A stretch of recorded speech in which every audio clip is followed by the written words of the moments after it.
इसलिए आपके पास उतने गोलियां नहीं है, कितना मारिएगा।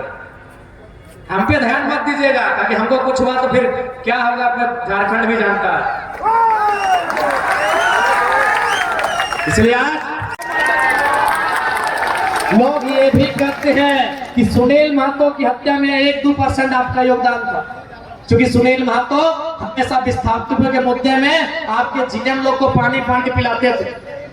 लोग ये भी कहते हैं कि रतिलाल महतो की हत्या में आप लोगों का योगदान था। इसीलिए अब थोड़ा विधायक लोग डर गया है कि टाटा कंपनी तो है ये है, साथ साथ में 2-4 को शूटर भी रखा है, शक्तिनाथ महतो के तर्ज पे उड़ा देगा कहीं। शक्तिनाथ महतो को आप नहीं जान रहे ना? जैसे आपके कोल्हान हमारे कोयलांचल में क्रांति दूत थे, शहीद शक्तिनाथ महतो, उनके बारे में कहा जाता है टाटा के साथ एक मीटिंग हुआ था। जैसे आपके यहाँ टाटा जमशेदपुर है, हमारे यहाँ टाटा जामाडवा, टाटा सिजुआ। लोग कहते हैं, बुजुर्ग लोग आज भी सुनाते हैं कि टाटा के साथ एक मीटिंग हुआ था कि हर एक साल 13 को झारखंडी को, यानी जिन्होंने जमीन दिया है उनको नया नौकरी देना होगा। शहीद शक्तिनाथ महतो उस समय नेतृत्व करते थे। शहीद शक्तिनाथ महतो कोयलांचल के बहुत बड़े नेता थे। उनके साथ ये समझौता हुआ था कि प्रत्येक साल टाटा को परमानेंट नौकरी 13 को देना होगा। किसको? रैयत को। तो टाटा के जनरल मैनेजर, जिसको हम लोग जीएम बोलते हैं, ये 77 की बात है, उस समय की बात है, उनको बुलाया, बोला शक्तिनाथ बाबू आप काहे नौकरी मांग रहे हैं? आपको हम लोग, पता नहीं उस समय एम्बेसडर कार बोला गया था, शायद उस समय एम्बेसडर कार थी, उस समय स्कॉर्पियो फॉर्च्यूनर सब नहीं था। तो शायद, मैं शायद कह रहा हूं, कंफर्म नहीं, एम्बेसडर कार थी या कोई कार थी। टाटा के मैनेजर ने कहा कि आपको हम लोग मंथली की सुविधा देंगे, आवास देंगे और एगो कार देंगे। लोग कहते हैं शहीद शक्तिनाथ महतो तो अपनी कुर्सी से उठे और एकदम तड़ाक से जनरल मैनेजर की गाल। मेरा उस समय जन्म नहीं हुआ था, ये मैं आपको सुना रहा हूँ। जो बुजुर्ग लोग कहते हैं, सीधे शक्तिनाथ महतो उठे अपनी कुर्सी से और ये चौड़ा तमाचा सीधे जनरल मैनेजर के गाल में। उस दिन के बाद पूरे प्रबंधन ने प्लानिंग किया और फाइनली सन 77 में शहीद शक्तिनाथ महतो को मार के धराशायी कर। इसलिए टाटा वाले आप होंगे महान, पता नहीं सुने ताज होटल भी आपका है, आप होंगे महान भाई, आप पैसा वाला भी होंगे। सुने हैं अभी आज के डेट में आपका प्रॉपर्टी 20 लाख करोड़ है, हम सुने हैं, आप होंगे महान। लेकिन झारखंड के लोगों ने आपको अपना कलेजा, अपनी मां समान जमीन दिया, और आपने क्या दिया ये बताने की जरूरत नहीं है। हम क्या बताएंगे? प्रभात कुमार जी अभी स्वस्थ होंगे, मीडिया वाले उनसे जाके पूछ ले, कहीं तो होंगे अभी। ये आपने दिया है हमें, ये आपने हमें दिया है उद्योग घरानों, इंडस्ट्री वालों, कंपनी वालों, फैक्ट्री वालों, आपने हमें ये दिया है। आपने दिया होगा मोदी जी को 1000 करोड़ का चंदा, और मोदी जी ने बोल दिया कि उसका हिसाब नहीं देंगे।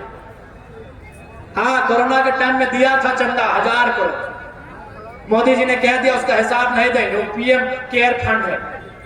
अब क्यों नहीं देंगे वो तो हम नहीं जानते हैं, दिया होगा अपना चंदा। लेकिन हमने आपको जो दिया, हजारों हजार एकड़ जमीन, कितना में दिया पता नहीं, वो तो जमशेदपुर वाले जानते हैं कितना में जमीन दिया। हम तो जानते हैं कि उधर का जमीन उस समय 30 पैसा डिसमिल, 50 पैसा डिसमिल, 1.5 रुपया डिसमिल और हार्डली 3 रुपया डिसमिल, हार्डली 3 रुपया डिसमिल और न्यूनतम 30 पैसा डिसमिल हमने जमीन दिया है। अरे हाँ, तो आज हजारपति से लाखपति, करोड़पति, अरबपति, खरबपति, पाद, सांग, नील, क्या क्या होता है, आप वहां पहुंच गए। लेकिन आज कभी आपने झांका है? आपने अपनी 20वीं मंजिल की इमारत की खिड़की से कभी झांका है कि हम आज किस हाल में हैं? आज ये एक विधायक का नहीं, झारखंड के हर एक परिवार का सवाल है कि हमने आपको दिया, आपने हमें क्या दिया, ये सवाल है। और जैसे जैसे समय बढ़ेगा ये सवाल और गहरा होता जाएगा, ये सवाल और तीखा होगा, ये सवाल और पिसेला होगा। मारेंगे कितना मारेंगे? हमारी संख्या उतनी है जितना गोली नहीं है। और आपको मालूम है ना, सुनील महतो को मारने के लिए आपको 12 गोली खर्च करना पड़ा था। यानी हमारे एक बेटे को भी मारना है तो 12 गोली खर्च करना होगा, उतना गोली भी नहीं है आपके बंदूकों में। दुनिया को मालूम है कि आपने सुनील महतो को मारने में 12 गोली का खर्चा किया था। तो हमारे बेटों के, इस मिट्टी के बेटों के सीने उतने ताकतवर हैं, दलमा की पहाड़ की तरह मजबूत हैं कि आप लोगों को 12 गोली खर्चा करना पड़ा था। इसलिए आपके पास उतनी गोलियां नहीं है। कितना मारिएगा? हम पे ध्यान मत दीजिएगा, क्योंकि हमको कुछ हुआ तो फिर क्या होगा अपना झारखंड भी जानता है। इसलिए आज हमने फिर कहूंगा, फिर अपनी बात को दोहराऊंगा कि हम देश के पहले प्रधानमंत्री श्रद्धेय पंडित जवाहरलाल नेहरू के उस सपने के पक्षधर हैं जो कहते हैं कि आधुनिक मंदिर, हम आधुनिक मंदिर के समर्थक हैं, हम आपकी कंपनियों के भी समर्थक हैं, हम आपकी फैक्ट्रियों के भी समर्थक हैं, लेकिन उस धुएं के सख्त खिलाफ है। हम आपकी गलत नीतियों के सख्त खिलाफ है। यह आज आवाज एक विधायक की आई है, कल हर एक नौजवान की आएगी। उस समय डीसी साहब के पास जाइएगा ना, परमंडल में जो आयुक्त होते हैं कमिश्नर साहब उनके पास जाइएगा, नहीं पता नहीं आप चीफ सेक्रेटरी के पास जाइएगा, आप लोग कहाँ जाइएगा, क्योंकि पैसा आपका है, आप तुरंत मिल लेते हैं और गरीबों को इंतजार करना पड़ता है। लेकिन इस बार झारखंड स्पष्ट चाहता है कि अब हमारे साथ किसी प्रकार का जुल्म अगर हुआ तो हम इस बार इंतकाम करेंगे